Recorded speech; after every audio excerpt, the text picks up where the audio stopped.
Congratulations, you've just found the #1 over 50 health and wellness podcast on the planet. Hello and welcome to the Over 50 Health and Wellness Show. I'm your host, Kevin English. I'm a healthy aging expert and the founder of The Silver Edge, and I am on a mission to help men and women just like you build lean, strong, healthy, capable bodies they love for the rest of their lives. So, have you ever wished you could slow down the aging process, or better yet, reverse it?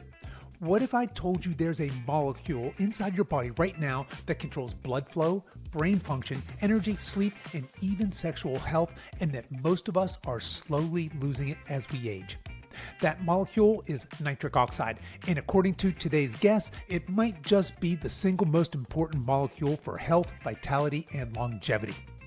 My guest today is Dr. Nathan Bryan, and he is a pioneering molecular scientist and biotech innovator whose groundbreaking research has completely changed what we know about nitric oxide and human performance.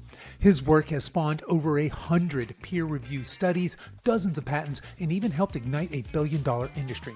In today's episode, we're going to dive into what nitric oxide actually is, why most people over 50 are deficient, and most importantly, how you can naturally restore it to feel younger, stronger, and more alive than you have in decades.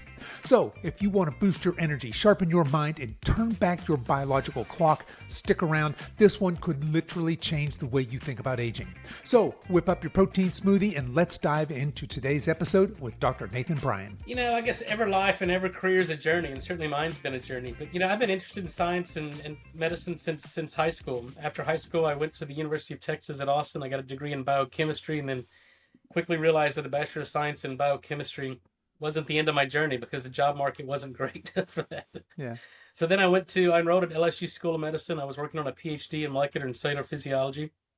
And this new science of nitric oxide, was introduced. A Nobel Prize had just been awarded in 1998. And, I was working under a pharmacologist that was been in the nitric oxide field for the previous 20 years. And this molecule fascinated me. It's a gas that regulated blood flow and tissue oxygenation. And we'd learned a lot, but there was still a lot we didn't know. Like, how do we detect and quantify this fleeting gas once it's produced? And then how do we determine what happens in people who, why do people lose the ability to produce this molecule? Then perhaps most importantly is how do you restore the natural production of nitric oxide? Because even then, 25 years ago, it was known that if we could figure out how to prevent the age-related loss of nitric oxide production, then the bets were in that you could probably prevent age-related chronic disease. And so, lots to learn. And, so I just dove into this science and then, finished my PhD in about 2.5 years, then trained at Boston University Medical Center. And we were publishing 10 or 12 scientific papers a year. And then I got recruited by Fred Murad, one of the guys who shared the Nobel Prize for the discovery of nitric oxide, to join his program at the Institute of Molecular Medicine in Houston at the Texas Medical Center. And that's really where my independent research began. And we made a lot of discoveries, filed a lot of patents, have a lot of patents now, and we've commercialized a lot of technology. Okay, right on. I love it. Let's jump into this. So it sounds like the path was pretty set for you, right? You interested in science in high school, went into college, into your advanced degrees there, and found nitric oxide. Yep. Let me keep that straight. But correct me if I'm wrong here. I write in saying that nitric oxide, I think I just read this in your book, was discovered in 1980. Could that possibly be correct, that molecule was kind of unknown or unexplored up until that time? Well, the kind of the progression of discoveries that led to the recognition of nitric oxide as a signaling molecule, they even precede 1980, because it was Fred Murad in 1977 who first published that drugs like nitroglycerin. So these drugs had been used for over 100 years from the 1970s, but no one knew how they worked, right? Mm-hmm. We knew that physicians gave them to patients with ischemic heart disease. They dilated the blood vessels. They relieved the ischemic pain known as angina. And so physicians used them, for 100 years, but no one knew how they worked. And it was Dr. Murad who discovered that these drugs were metabolized into nitric oxide gas. Nitric oxide then activated a second messenger system, which is called smooth muscle relaxation and vasodilation. And he recognized that as nitric oxide. But it was in 1980, it was Robert Furchgott, who was a pharmacologist at the State University of New York, that made the seminal discovery that nitric oxide is actually produced endogenously. And he didn't know it was nitric oxide at the time. So in 1980, he called this get this messenger molecule, endothelium derived relaxing factor. Hmm. And as the name implies, he knew what it did, knew where it came from, but he didn't know what it was. So that was the first demonstration that our body's producing a vasoactive substance that causes blood vessels to relax. And then in 1987, Lou Ignarro discovered that this EDRF, described by Bob Furchgott, was actually nitric oxide gas. So then that was really the mystery was solved, that nitric oxide, whether you stimulate endogenous production or you give an exogenous nitric oxide donor like nitroglycerin or other nitrovasodilators, then it led to smooth muscle relaxation, vasodilation. You can improve blood flow. So that's how the story progressed. And then, 11 years later, a Nobel Prize was awarded for its discovery.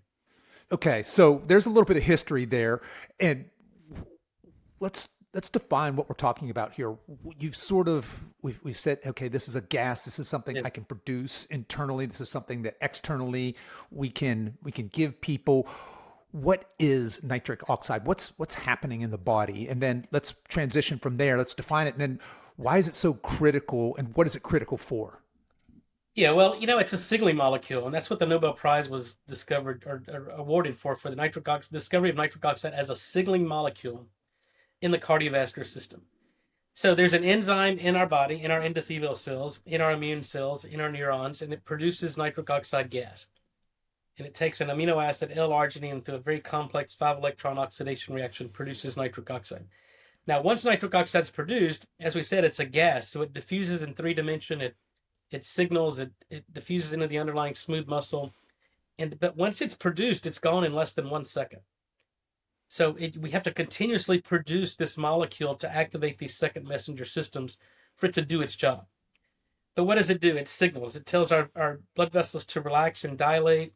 It improves oxygenation in the red blood cell. It improves oxygen delivery. It regulates blood flow, blood pressure to our brain, to our sex organs, to our heart. It mobilizes stem cells so we can repair and replace dysfunctional cells. It activates our mitochondria to mitochondrial biogenesis, so we have more mitochondria per cell, generating more energy more efficiently, even with less oxygen. And then it activates an enzyme called telomerase, and telomerase prevents our telomeres from shortening. So shorter telomeres, shorter lifespan, longer Mm-hmm. telomeres, longer lifespan. And so those are the signaling aspects of it. But it also, decreases inflammation. It mitigates inflammation, we see. It inhibits oxidative stress, and it corrects the immune dysfunction we see in chronic disease. So this very simple molecule, this single molecule, addresses all aspects of age-related chronic disease. And that's why this is so exciting in terms of developing innovations and product technology that restores the natural production of this molecule. All right, right on. So I love that. Anything that, especially for this audience that you're speaking to, anything that's going to reduce age-related chronic disease. I think I read in your book you called nitric oxide the universal regulator. You said it orchestrates a symphony of metabolic processes that work in harmony with across our entire physiological system. So you mentioned there's two ways, I guess, we produce or I guess have more nitric oxide. One is internally. That's right. When you mentioned age-related loss or decline, is that inevitable? Is that more just because as we age, we become more sedentary, we lose muscle mass, or is this just something that's just inevitable with aging? I mean, everything is inevitable with aging, right? But what does that loss look like, and what can we do to fortify or to help stave off that nitric oxide loss? Yeah. Well, I no longer buy into the fact that aging is inevitable, because we can All right. we can prevent a lot of this age-related ailments and the loss of important signaling molecules as we age. But when we look at the production of nitric oxide, we refer to this as endothelial dysfunction, right? When the endothelium, that's the single layer of cells that line all blood vessels throughout the body, when they become dysfunctional, when they lose the ability to produce nitric oxide, they become dysfunctional. So now they no longer respond to external stimuli. And so if you look at age, kind of the progression of age, and in these studies, there's really 4 independent studies looking at endothelial function by decade. So, 20 to 30, 40 to 50, 30 to 40, and so all the way up to like 80 and 90-year-olds. And what the And this is in the general population, right? We're not selecting for specific demographics. It's just that in that age group. And what we see is this about 10 to 12% decline in endothelial function per decade. So usually by the time we're 40 to 50 years old, we only have about 50% of the endogenous nitric oxide we had when we were younger. And I don't think it's not coincidental that that's the age that most people feel the effects of aging, right? 50% of the men over the age of 40 self-report erectile dysfunction. Most people are developing an increase in blood pressure. As one said, that we stop exercising because we get old. No, we get old because we stop exercising.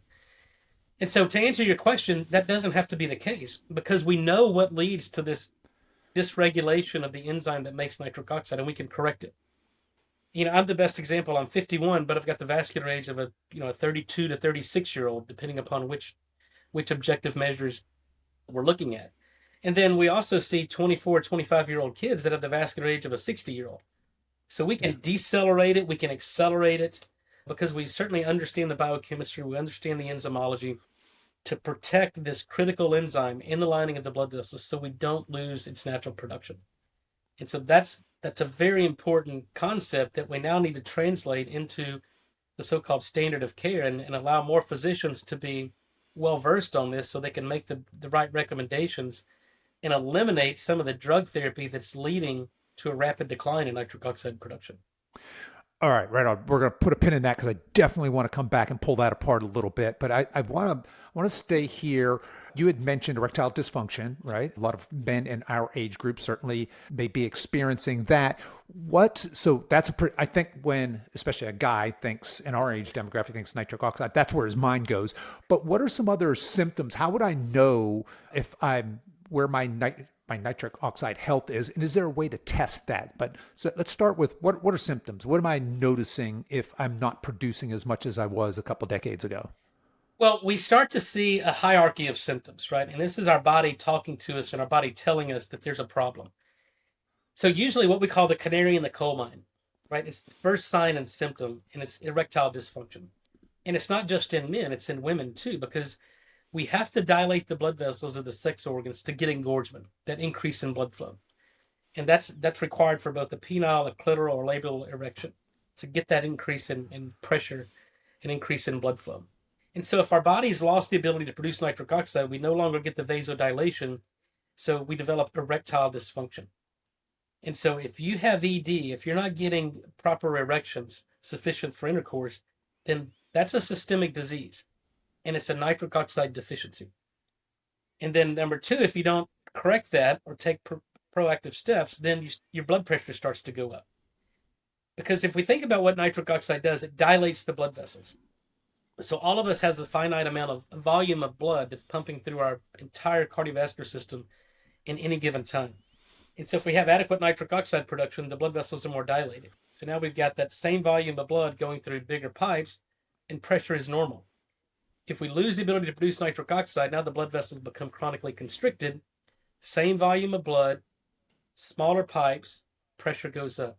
That's simple physics. 2 out of 3 Americans have an unsafe elevation in blood pressure. Number 3, you start to develop metabolic disease.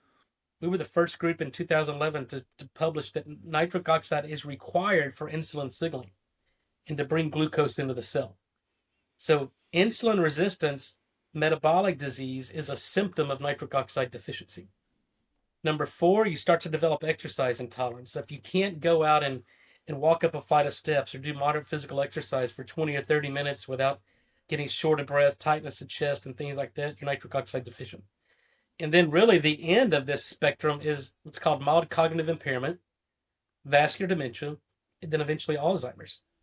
So that's the progression of symptoms that we see as your body's gradually losing its ability to produce nitric oxide. So we have to recognize these, we have to listen to our body, and we have to take immediate steps when any one of these symptoms start to develop. Yeah. Okay. So there is a whole host of things there. Now, I have heard it said that sexual health equals whole body health, holistic health. Absolutely. And that is, in fact, the canary in the coal mine. So pay attention there. My next question is there a standard to test? Would we be able to determine where my levels are? Am I very low? Am I intermediate? Am I very high? Is there a test for that? There's functional tests because again, nitric oxide is not something that we can pull your blood and make and give you a number like your vitamin D or triglycerides or cholesterol. Right. Because once it's produced, it's gone in less than a second. In the research lab, for the past 25 years, we've used this in the research environment because we know when nitric oxide is produced, we know where it goes, what it becomes, and how it signals. And in the research environment, we can take blood, we can take saliva, we can take cerebral spinal fluid, we can take biopsies, and really get a fingerprint of nanobiology. But clinically, it's not used. About 15 years ago, I developed a salivary test strip, and it was measuring salivary nitrite, and we used it kind of as a proxy for total body nitric oxide production. I abandoned the patents on those over a decade ago, and now you've got many companies selling these salivary test strips, and they call them nitric oxide test strips, but they're not nitric oxide test. They're not detecting nitric oxide gas, and so I've gotten away from those because what we're finding is there's some false positives that give people a false sense of security, and I think that's a very dangerous proposition because if you have an active oral infection, it'll light that test strip up, but it's not reflective of systemic nitric oxide production. But there are some really valuable medical devices that measure endothelial function. And this is through a process called flow mediated dilatation that look at what we call reactive hyperemia that gives you a sense of how well your blood vessels are making nitric oxide. So those are very valuable because they're actual functional tests. They're not biochemical tests. They're functional measurements of endothelium, of how well your endothelium is producing nitric oxide gas. Unfortunately, there's not a lot of clinics, not a lot of physicians that use them, but the really innovative, forward-thinking docs have these in their clinic, and they're reimbursable by insurance, so they're very valuable tools. Okay, so speaking of reimbursable by insurance and valuable tools, nitric oxide is not something my general physician has ever mentioned to me ever. And I'm guessing most people listening, that's probably the case.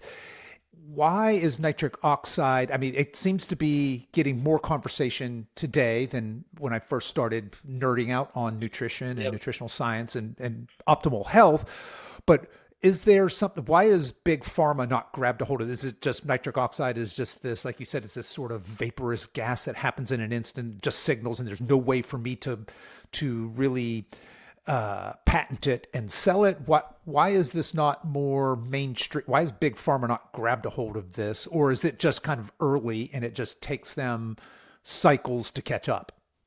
Well, I think all of the above is true. That was once true until I came along. I've patented and developed a solid dose form of nitric oxide gas.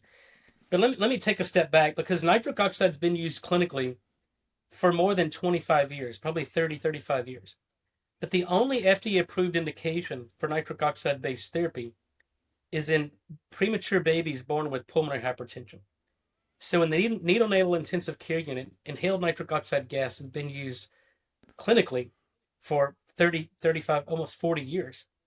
And the reason it does this is because if you give inhaled nitric oxide to obviously the most vulnerable high risk population there is in the entire world, a premature baby with pulmonary hypertension that's in the intensive care unit, the nitric oxide that they're delivering to the pulmonary circulation starts to dilate the pulmonary arteries. Again, you dilate the arteries, pressure comes down. You start to fully oxygenate the blood, you match ventilation to perfusion, and this therapy has saved millions of babies' lives over the past 30, 40 years. But again, this is in a hospital setting. And now, there's a lot of docs, cardiovascular, cardiothoracic surgeons that use it during cardiopulmonary bypass, during open heart surgery to prevent platelet aggregation, to prevent hemolysis, and to fully oxygenate the blood once do the bypass and reconnect the blood supply. So again, very, very protective. And even during COVID, we could improve tissue oxygenation, blood oxygen saturation by giving inhaled nitric oxide. It's even used in ECMO now, to prevent or to allow for adequate tissue oxygenation to reduce the inflammation. So the challenge has always been how do we safely and effectively deliver a gas that's gone in less than a second? And so years ago, and I consulted for many of these companies, the Bayers of the world, the Mercks, a company called Nicox, and all major pharmaceutical companies were developing nitric oxide based therapies. But here's where they went wrong. They were taking things like COX2 inhibitors, which we worked on, the Vioxx and the Celebrex. And at the time, it was known that they were causing increased risk of heart attack and stroke. So we were developing a nitric oxide releasing COX-2 inhibitor with a nitroester bond would modify these drugs. So when you take them, they would release nitric oxide. They would mitigate the vascular inflammation, the increase in platelet activity that was causing the heart attacks and strokes. And then at the same time, another company, Nicox out of France, was developing a nitric oxide aspirin, or these NSAIDs, non-steroidal anti-inflammatories. And again, the rationale was valid because you could prevent the gastric bleeds, you could mitigate the vascular complications of chronic NSAID use and the ulcerations. But in that study, and all the preclinical data looked great, and there was a lot of excitement. But in their phase 3 trial, and even in phase 2, the FDA wouldn't approve that drug because it was unsafe.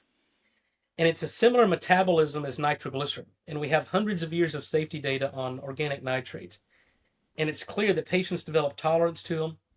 You have to wean patients on and off of these drugs to improve the efficacy. And furthermore, the long-term outcome studies show that patients actually get worse the longer they take drugs like nitroglycerin or isosorbide. So it wasn't a safe drug. And so every at that point, when the FDA didn't approve the Nicox drug, almost every pharmaceutical company abandoned their nitric oxide drug. But it didn't minimize the therapeutic potential of nitric oxide. They just abandoned it because there was billions of dollars that were invested in these drug strategies that failed.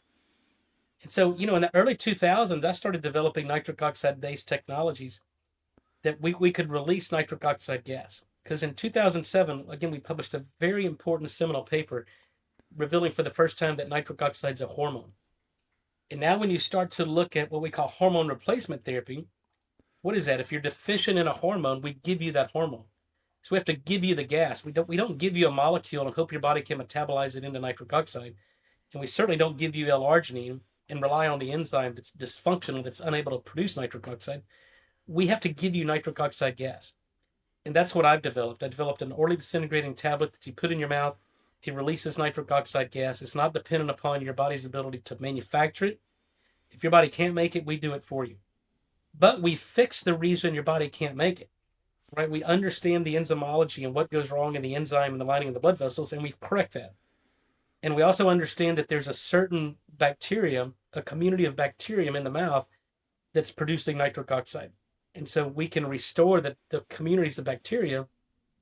And now your body's able to produce nitric oxide on its own. And that's the future of medicine. And it's not pharmacology. The very important distinction, and I want to make this very clear, is we have a biotechnology company called Bryan where we're developing drug therapy. But these are principles based on restorative physiology, right? Understand what the body's missing, give the body what it needs, the body heals itself. There are no synthetic drugs. There is no pharmacology that's inhibiting biochemical reactions, which is what most drugs are, and that's why there's so many side effects of drugs. We understand how the human body makes nitric oxide. We understand what goes wrong in people that can no longer produce it, and we provide it and we fix it.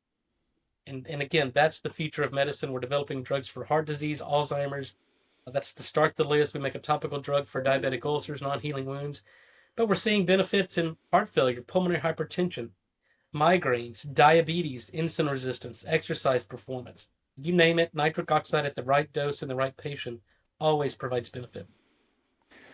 Okay, I got so many questions here, but let's start here. You had mentioned, hey, there's this difference between this allopathic medicine, this I'm treating a symptom versus treating this more functional, I'm treating the root cause. In these treatments, these nitric oxide treatments that you're referring to, is this something I would take for the rest of my life? Is this something that I would take for a period of time just until my body was optimized to produce its own nitric oxide? Would that depend on the individual's physiology? What would that look like? For sure. So first, let me take a step back. When I was recruited to the Institute of Molecular Medicine at the UT Health Science Center, Houston, the entire goal of that institute, it was started by Dr. Jim Willerson, a really famous cardiologist, then was the president of UT Health, and then became president of Texas Heart Institute. Our charge was to understand the mechanism of disease, understand root cause, and then once you did that, then start to developing rational therapies to address root cause. And not just treat the symptoms, which is what modern medicine does. Sure. So to answer your question, if we lived in a perfect world where we're getting sufficient nutrients from the foods we're eating, we weren't exposed to any environmental toxins, and we got adequate exercise, adequate sunlight, then no, there would be no need for any supplementation or any drug therapy Right. because it's true utopia. But unfortunately, the food we eat is deficient in nutrients. There's a lot of toxins in the food, herbicides, pesticides. There's EMF. There's toxins in our water supply. There's toxins in the air we breathe. And so all of this is progressively inhibiting daily nitric oxide production. And two, Americans and most people globally are conditioned to not want to change their lifestyle. They don't want to change their diet. They want to start exercising. They want to take a pill that Right. fixes all their deficiencies. And unfortunately, even nitric oxide is not that silver bullet, right? So to answer your question, we know that we can see an improvement in endogenous production of nitric oxide when you take our, let me make it clear, we've got a drug development program and we've got consumer products that have been on the market for a number of years. And these are dietary supplement skincare products that are obviously not intended to treat, prevent, cure, or mitigate disease. They're meant to supplement what's missing from the body. And so I think best case scenario, you start taking our products, you need less and less over time because we fixed the endogenous production pathways. But if you don't change your diet, if you're still exposed to the same toxins and you don't make any changes, then you need this daily nitric oxide support because every day we're bombarded with things that are shutting down endogenous production. Got it. Okay. So I love it. That's a beautiful segue here because I want to talk about most of my audience wants to optimize health, right? I Absolutely. know conventional medicine says, hey, you're either sick or not sick, right? You're in a disease state or And if not. you're And I'll normal, give you're you, certainly not optimal. that's absolutely right. We don't want to be normal. We're chasing optimal here. All right. I want optimal nitric oxide. And let's kind of start with some environmental things. So Yeah. I was really, really interested in just kind of leafing through your book there. You talk about things like mouthwash and antibiotics and fluoride, antacids, all these things. What what can I do behaviorally? What behaviors can I change that will help me endogenously be able to produce nitric oxide optimally here? Yep. Well, again, we'll answer the question, but let's go back and why we were able to answer these questions. And probably 20 years ago, maybe even longer, there was an observation that if you used mouthwash, that your blood pressure went up. And Hmm. that was a really kind of intriguing clinical observation. And so why is mouthwash causing an increase in systemic blood pressure?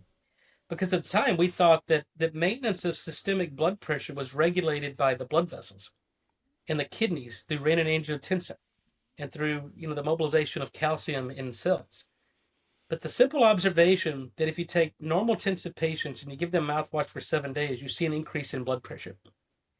And then in 2011, we published a paper, 2014, that the people, and this was just an observational study, and we did tongue scrapings, and the people who had the least diverse oral microbiome appeared to have the highest blood pressure.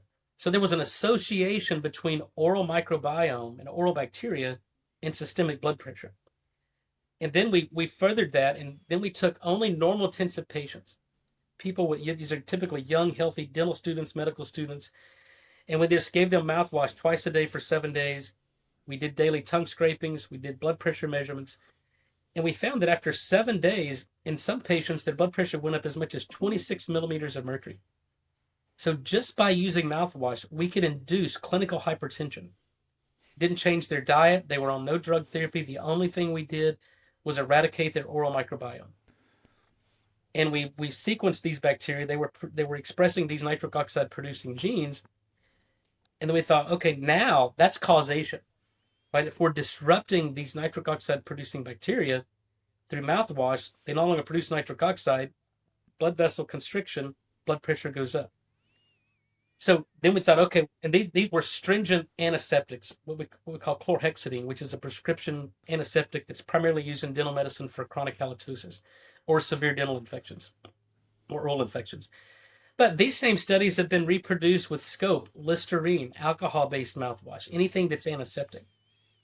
And I think to put this in perspective, today there was no physician on the earth, I hope, that would think it's a good idea for anyone to take an antibiotic every day for the rest of their life.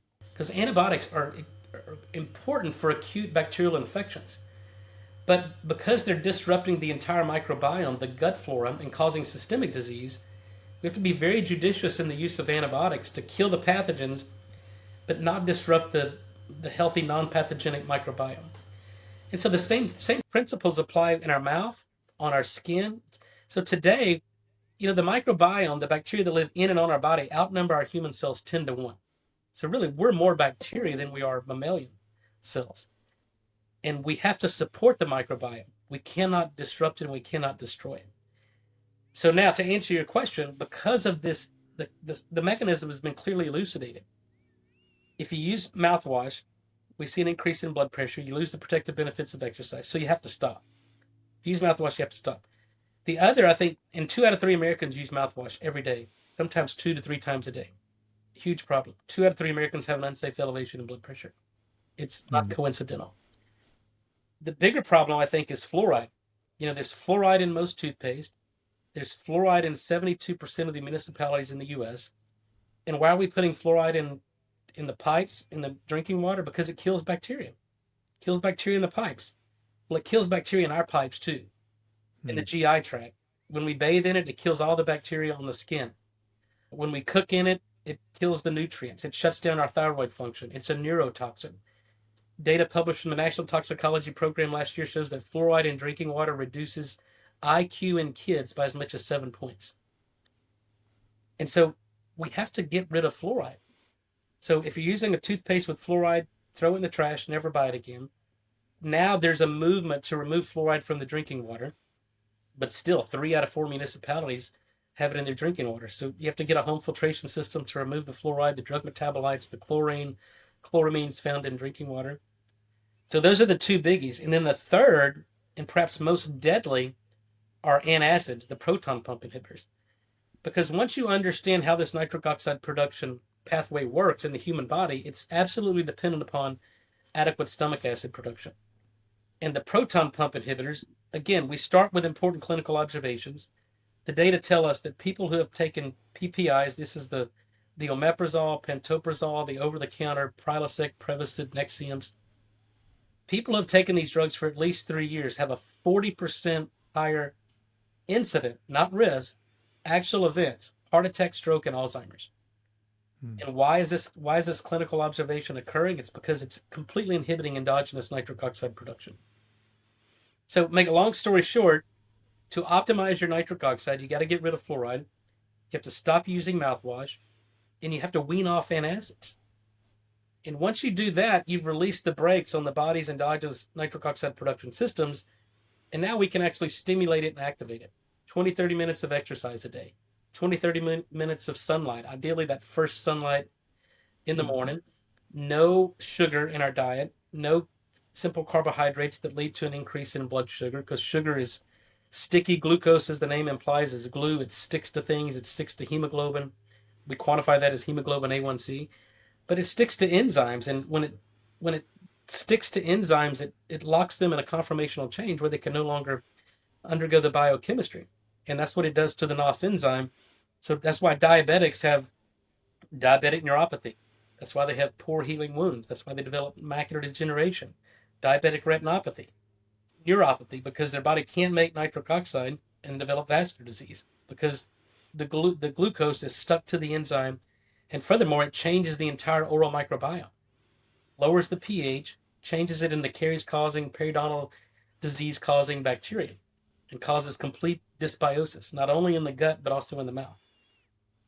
So that's really the recipe for optimal nitric oxide production. And I think it's more of what we stop doing than it is we start doing.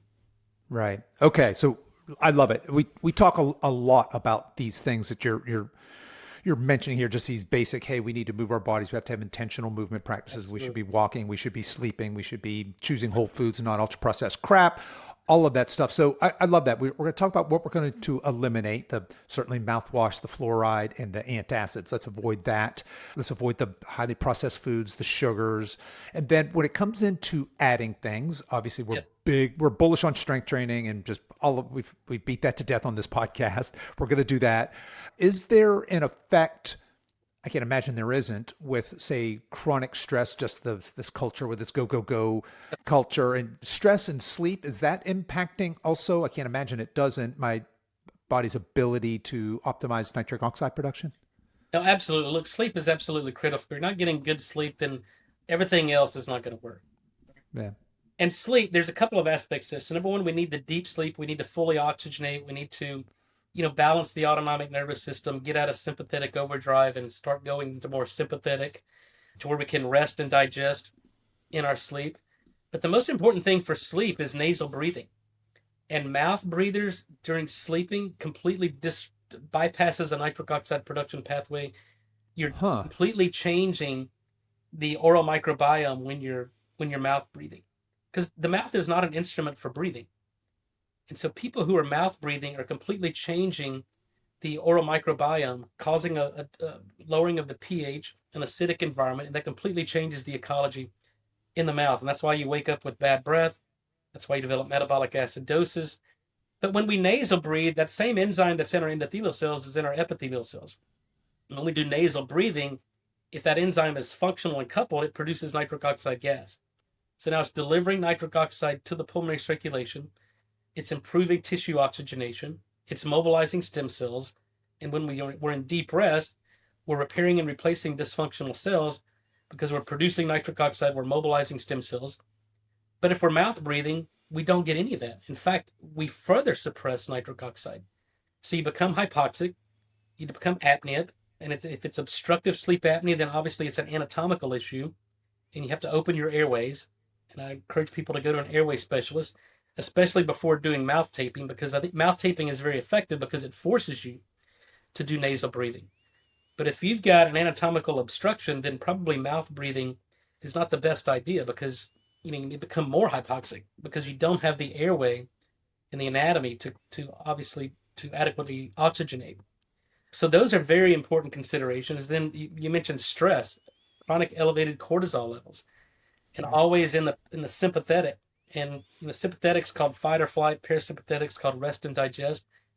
If you have dysautonomia and you don't have a balanced autonomic nervous system, then you don't get good sleep. You can't get good sleep because your body's always in this fight or flight mode. And so balancing your autonomic nervous system is absolutely fundamental and critical. But all of that, again, through known mechanisms, is shutting down nitric oxide production. But is giving nitric oxide going to correct that? Probably not. You Yeah. still have to work on doing the things like strength training and increase protein intake and to build muscle mass and to prevent bone loss and muscle loss with age. But sleep and stress management are top of the list in my mind. That's why I make such a conscious effort to, practice good sleep hygiene. When the sun goes down, I'll typically wear, the blue blocker glasses. I don't watch TV in bed. If I do, I wear the blockers. I don't use my device at night. I wear an eye Right mask on. at night to completely black out any light. Yeah. I'm intentional about it. Fantastic. Yeah, I love it. I've said many times on this show that I believe that sleep is the foundation of over 50 health, probably health in Absolutely. general. No doubt. But yeah, healthy sleep and having that healthy sleep routine. Absolutely love that. All right. And find that fascinating about the mouth breathing versus nasal breathing at night. I had not heard that ever. I think that's interesting. I've seen a lot of the fitness influencers with the mouth taping and whatnot, and I suppose that's what's going on there. Yeah. Absolutely fascinating. So lots and lots of practical takeaways here. We can't finish this conversation without talking about nutrition and food and its effect. Because prior to really digging into you preparing for this interview, when I thought about nitric oxide, I thought about, well, I should probably eat more beets, frankly, right? I need to eat more of these foods that are going to somewhere, I suppose, signal the chain that's going to allow me to increase nitric oxide production. When it comes to diet, what should we eat? Can I optimize my diet for optimal nitric oxide production? And if so, what are some foods I can choose? What are some diets I should be eating? Sure. What should I be avoiding? Well, you can. The simple answer is you can, but it's very difficult to do and it's very difficult to predict. So, number one, I think the biggest myth over the past 20 years in the nitric oxide field is that beets are nitric oxide. Right. I They're almost synonymous with nitric oxide, right? I'm Yeah. not sure if that's clever marketing somewhere or how that became, but yeah. Well, I don't know if it's clever. It's certainly deceptive, and Mm, it's okay. and really fraudulent, because beets aren't nitric oxide. And here's where this all started. In probably 15 years ago, before the 2012 Olympic Games, there were some studies out of the UK showing that a standardized beetroot juice that had a quantifiable amount of inorganic nitrate, when you take it, and again, it requires certain things. You have to have a certain amount of nitrate in that. You have to have the right oral bacteria, and you have to have stomach acid production. So there's three very important requirements for beets. If you do that, 90 minutes after you consume that, you start to see an increase in circulating metabolites of nitric oxide. You improve exercise performance. You can lower blood pressure. And so in 2015, we did a survey across the US, and we published this in 2015. And the answer we were trying to provide was the question that you asked. How much beets or celery or broccoli or spinach would I Right. need to eat, assuming I had the right oral bacteria, and assuming my stomach, my pyloric cells were making nitric or stomach acid? And what we found, we went to Dallas, Raleigh, New York, Dallas, or Chicago, and LA. Went to the same retail grocer. We bought the same vegetable, brought it back to my lab. We analyzed it. And what we found was that, for instance, celery that we bought in Dallas, you could eat 4 to 5 stalks of that celery and get enough nitrate to fuel this pathway. The same grocer in New York, you would have to eat 50 or 60 stalks of celery from the same grocer. Wow. And so there's regional differences in the nitrate content of all these vegetables. So there's differences across vegetable categories. There's differences regionally in the same vegetable, but where it's grown, how it's harvested, the soil conditions, the amount of lightning strikes in that area, which fortify the soil in nitrogen. So to answer your question, you can, but it's almost impossible to predict, because it depends upon which vegetables you're eating. It depends upon how the vegetables are grown and where they're grown. So that's number one. Number two, 2 out of 3 Americans use mouthwash. So even if you're getting the beets with Yeah. nitrate or the All spinach, the beets in the world, right, beets in the world, aren't gonna move the needle. Yeah. yeah, or you have iodine or fluoride in your toothpaste, nitrate is inert, right? You sweat it out, you poop it out, and you pee it out. And so you get no benefit. And then if you're taking, and 2 out of 3 Americans use mouthwash, 99 out of 100 people are using toothpaste with fluoride in it, so that you can't get a benefit. And then 100 million prescriptions written for antacids every year, and 2 out of 3 Americans are using an over-the-counter antacid. So you do not get a benefit from the diet and the vegetables. And you certainly don't get a benefit from these commercial beets that you see advertised on TV, because there's a couple of issues. Number one, the highest concentration of beetroot extract, beetroot powders, is about 3 to 5% nitrate. And to get the 300 to 400 milligrams you need to fuel this pathway, assuming you have the right bacteria, assuming you have stomach acid, you'd have to take about 5 to 6 grams.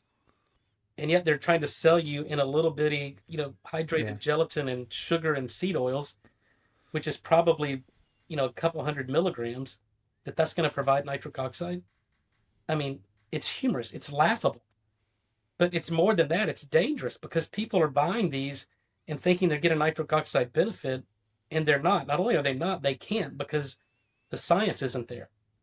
And so, Yeah. I make a big deal out of this, because people go, we got to leave these companies alone. And these companies have sued me, by the way, proving that their products don't work.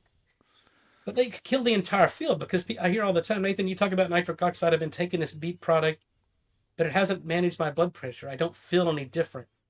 In fact, my dentist says I have more cavities from taking these. And I go, well, duh, no surprise. And so they go, well, nitric oxide doesn't work for me. And that's the dangerous misinterpretation, because it could kill the entire nitric oxide field. That company failed you, that product failed you, because they're more interested in selling you a product and making profits than letting the science lead the way. And so that's the problem. And, and so these companies that are advertising on TV, they either ignore the science, they don't understand the science, and they're intentionally defrauding and deceiving the customer. And it's dangerous. Interesting. Okay, yeah, that's an interesting take there, especially when it comes from a nutrition perspective. Uh, is it fair to say then, for if I want and we all want optimal nitric oxide production, that I should be eating whole foods and avoiding highly processed foods just across the board. That's just table stakes, right? I found this to be fascinating in your book, and I got to bring it up just because I realize that with the caveat that it doesn't matter if I'm doing all these other things, right? The mouthwash, the antacids, the fluoride in my water, my toothpaste. But you have a discussion about organic versus inorganic produce that I have not seen anywhere before.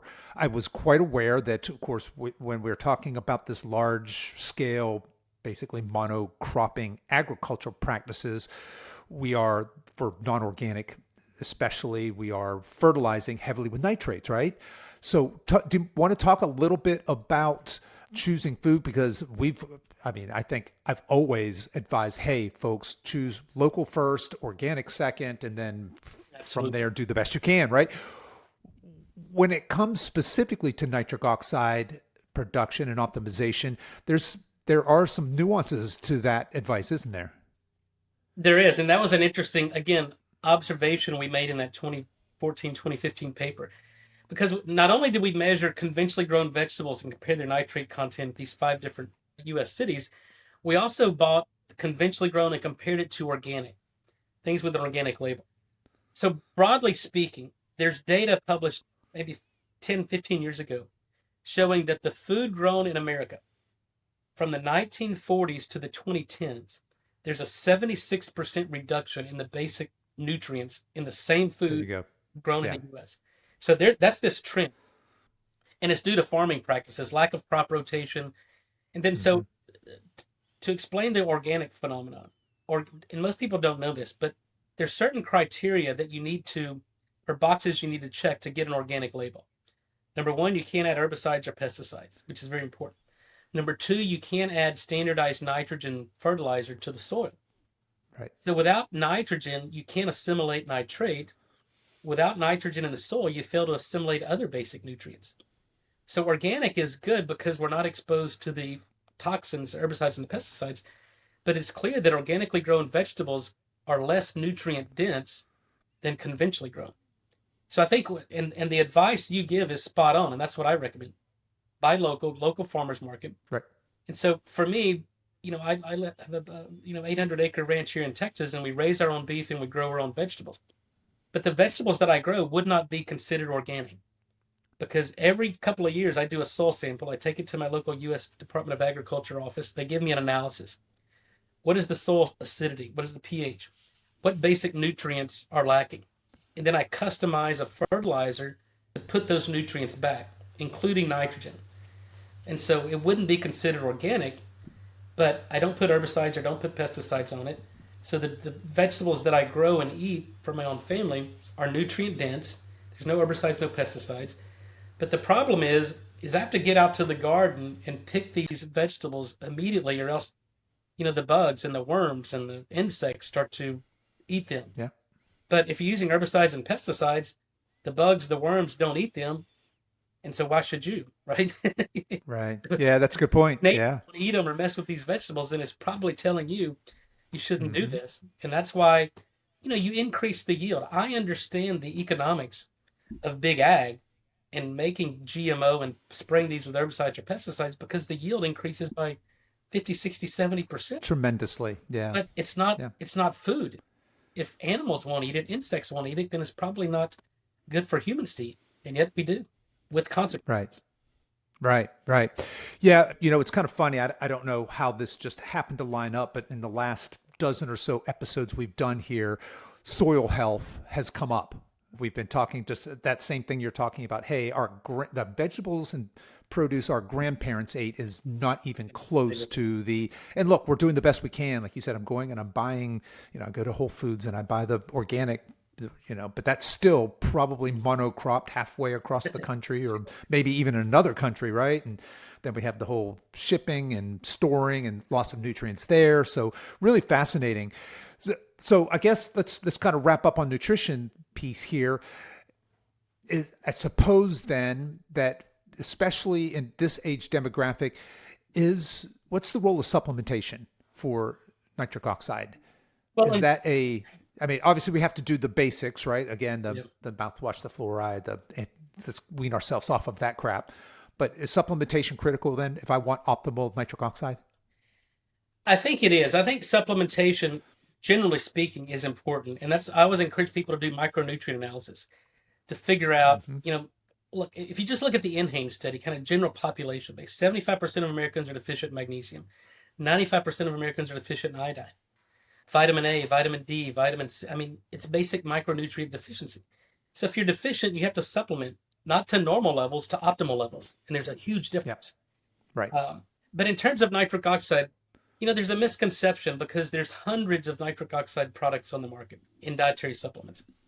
And I've tested all of these. 99% of them do nothing. So number one, we're never deficient in arginine or citrulline, which is the majority of supplements out there. Lots of that. That's a big one, especially in I guess the pre-workout and the Yeah, men's sexual health supplements. That one seems to pop up. Both of those seem to pop yeah. up pretty And the frequently. problem Yeah. is we're never deficient in these amino acids. These are semi-essential amino acids. We get it from the breakdown of protein, whether it's animal or plant protein.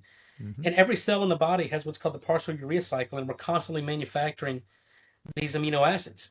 So, number one, we don't need to supplement with arginine or citrulline. And I tell people all that that's really a litmus test for valid science, valid companies. If a product has arginine or citrulline in it, then just discount it. Save your money because they don't understand the basic biochemistry and why people are nitric oxide deficient. Again, taking these, it's like putting gas in a car with a blown up engine, right? You're not out of fuel, the engine doesn't work. And Mm. so, and now, furthermore, there's studies showing that if you give arginine, and the two studies were in patients who just had a heart attack and patients with peripheral artery disease that have an uncoupled nitric oxide synthase enzyme. You give high dose arginine, you increase mortality in post infarct patients. PAD patients actually get worse. Intermittent claudication gets worse. So the point is, not only is it not beneficial, but it's harmful. And the conclusion for these studies was arginine should not be given to people who have had a heart attack or people with peripheral artery disease. But that goes for anybody with endothelial dysfunction. And who is that? People with AD, people with high blood pressure, people with metabolic disease. Arginine should not be given to any of these people because it produces superoxide instead of nitric oxide. And then the other big bucket are, and we mentioned this, the beet products. And again, companies who don't understand this, when you take, number one, you have to have enough nitrate in the raw beet when you harvest them. And then they take what's called a high Brix concentrate and they dry it into a powder.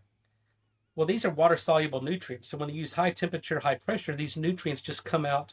And these beet powders that people are selling, or beet capsules, are dead beets. The only thing they do is turn your pee and your poop red. There's zero nitric oxide benefit in any of these beet products that are sold on the market. And in fact, we've used those as placebos in clinical trials because they're perfect placebos. So it's not the beets you're looking for, it's the nitric oxide in the beets that's important. But number one, most beets don't contain any precursors nitric oxide. Number two, most people, even if it did, couldn't utilize it to make nitric oxide because of the dysbiosis, because of lack of stomach acid production. So beets are probably the least efficient, least effective way to give nitric oxide as a supplement. And so, avoid the beet products because beets are the third least liked vegetable in the world. They turn your urine and your poop pink. And again, most people are unable to utilize them to produce nitric oxide. Interesting. All right. And I want to kind of finish up here. As a researcher and a scientist, it's fair to say you've spent the last several decades just really focusing your life on research and understanding nitric oxide. What is your take on the future of mankind's health and wellness? Do you feel like technologies can save us? Is there going to be a day where I can continue to just eat this downgraded food-like substance and be sedentary, but yet have optimal health through the miracle of medical inventions? Or is that just a science fiction kind of fantasy? No, I think it's part of the equation. But here's what I know, spending 30 years in education, advanced training, and research, that people get sick for two reasons and two reasons only. And if we address these, people can live a longer, better, healthier life free of disease. Nutrient deficiency, again, this is Linus Pauling concept, and then toxin exposure. Right. So if we replete missing nutrients, we remove from the body toxins that are interfering with normal metabolic processes and biochemistry, then the body heals itself. So that's why we have to address toxicities and nutrient deficiencies. But when we look at the future of medicine and kind of mitigating all the aspects of chronic disease, and if you look at every chronic disease, whether it's Alzheimer's, heart disease, liver disease, kidney disease, there's four common denominators. There's always low blood flow. We call that ischemia or hypoxia. There's inflammation, oxidative stress, and immune dysfunction. And nitric oxide corrects all of those. So if we can focus on nutrient repletion, toxin elimination, optimizing nitric oxide, we're going to get adequate blood supply. We're going to overcome the hypoxia and ischemia. We mitigate the inflammation. In fact, a number of my patents on a method of reducing inflammation. We inhibit oxidative stress, and we correct the immune dysfunction. So that's the basis for managing all chronic disease. And then what else does it do? It mobilizes stem cells. And, aging is just the inability to repair and replace dysfunctional cells. We're constantly wearing our cells out. We just got to replace it. We do that through our own stem cells. Those stem cells, the signal for stem cells is nitric oxide. And then we induce mitochondrial biogenesis. We prevent telomere shortening. So the future of medicine is getting away from pharmacology and conventional medicine and being reactive and focusing on being proactive, listening to our body, and adequate nitric oxide production. And that's what we're focused on because, again, most people don't want to change their diet. They don't want to, exercise. They want to take a pill. So we're developing drug therapy. We've got consumer products, dietary supplements on the market. And again, the supplements that we make are completely different than any other supplement on the market. We produce nitric oxide gas. In fact, this orally disintegrating tablet, you put it in your mouth. I designed it to have a resonant time of about 5 to 6 minutes. So as this is dissolving, we're releasing nitric oxide gas. And we use the premature babies. We're delivering the same therapeutic amounts of nitric oxide that they deliver to the most vulnerable population in the world through the oral mucosa. And so we know it's safe. It's vasoactive. We dilate the blood vessels. So if your body can't make nitric oxide, we do it for you. And we fix the reason your body's unable to make it. And we're taking that same technology and now developing it for drug therapy. Same nitric oxide release, different potency, different dose to address things like ischemic heart disease, to address things like Alzheimer's, which is correcting the lack of cerebral blood flow, that's correcting the diabetes type 3, the insulin resistance we see in diabetes. And when you perfuse and oxygenate and get glucose into the cell so the cell can perform its job, you don't get misfolding of protein, you don't get tau tangles, you don't get amyloid plaque, and their cognition improves. So nitric oxide-based therapies will completely eradicate Alzheimer's disease because it corrects the vascular metabolic aspects of Alzheimer's. There you go, folks. That is a bold statement. I love all of that. As we're finishing up, Dr. Bryan, tell people where they can learn more, how they can connect with you. We haven't mentioned your commercial company, or you did there briefly. Tell folks how they can learn more if they're interested in supplementing on a commercial way. How do we do that? Well, first, my objective is always education. And you've mentioned the book here. This is my latest book called The Secret of Nitric Oxide, Bring the Science to Life. And, this conversation really highlights kind of the talking points of the book. But in this book, I inform what nitric oxide is, what led to a Nobel Prize, and then intermixed in that as my own personal journey of discovery of how we've been able to see what others have seen, but to think what no one else has thought. Then that allows for innovative product technology. So I encourage you to get the book, Amazon, Barnes & Noble, wherever books are sold. nathansbook.com will provide a link to it.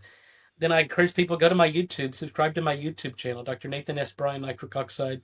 I'm on Instagram, Dr. Nathan S. Bryan. I'm searchable, published over 100 peer-reviewed papers in the medical literature. You can go to PubMed and find those scientific articles.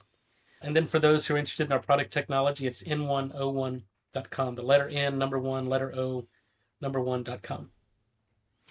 All right, folks, I will put links to all of that into the show notes. That book, again, was The Secret of Nitric Oxide, Bringing the Science to Life. Highly suggest that book, especially if you found this topic interesting, because that's obviously a deep dive into that. But I'll put all the socials, all the websites, the N101 links, all of that. You guys can find that in the show notes. You can find that on whatever app you're listening to this on, or of course on our website. Dr. Bryan, I want to thank you so much for coming on, taking the time to talk with us, to explain this these concepts of nitric oxide and why it's so fundamental and important with us. Really applaud the work you're doing and just encourage you to keep it up. Thank you so much, Kevin. I appreciate you. Okay, that's our show for today, folks. If you are interested in learning how the Silver Edge Collective program can help you feel lean, strong, and confident again, you can find a link to learn more in the show notes for this episode. You guys can find that on whatever app you're listening to this on, or head over to silveredgefitness.com/381. As we wrap up our time together today, you can show your support for this show in two important ways. The first is to tell a friend about this podcast and encourage them to give it a listen. The second is for you YouTube folks to click the like and subscribe buttons, and for you podcast folks to please give this podcast a 5-star review on whatever platform you listen to podcasts on, and be sure to subscribe and follow so you don't miss any future episodes. I really appreciate you spending your time with me today, and until next time, stay strong.